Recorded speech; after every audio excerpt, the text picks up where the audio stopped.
of love and shared bank accounts.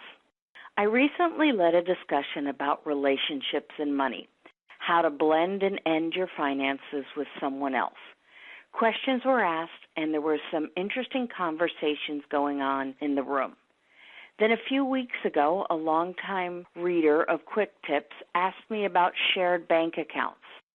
I decided it was time to write about this subject again. First of all, you may choose not to blend your finances at all. Many couples keep separate accounts and actually have happier and more successful partnerships because there are fewer arguments about who spent money on what and who overdrew the bank account. Others choose to handle their money and debts together, and they do just fine. The choice is yours. Look at your habits and goals when you consider whether to combine your accounts or keep them separate. How does each of you handle savings and debt repayment? Do you have similar philosophies, or are your bank balances mirror opposites, with one carrying large debt balances and the other carrying a large savings balance? Do you have the same financial goals, or is one of you saving mainly towards retirement while the other wants to save for an amazing vacation and a nice car? Does one or both of you have any issues that you would bring into a blended financial arrangement? For example, are there any debts that are currently in collection or that were charged off? Bankruptcy, judgment, wage garnishment, or tax liens? Some people find this subject to be a touchy one.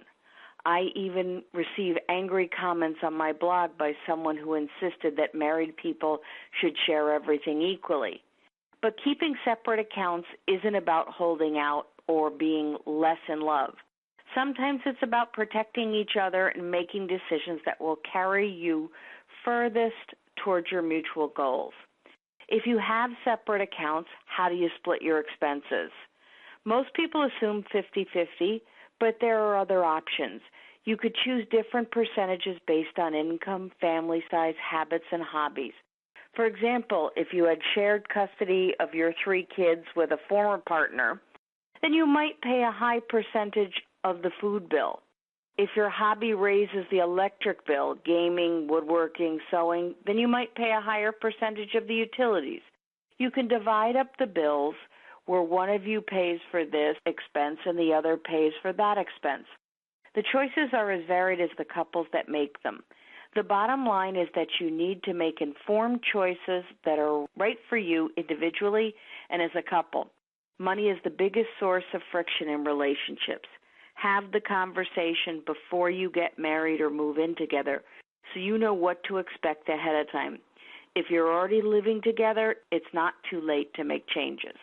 Next issue, I will talk about separating your finances after the end of a relationship. Until next time, this is Jill Russo Foster.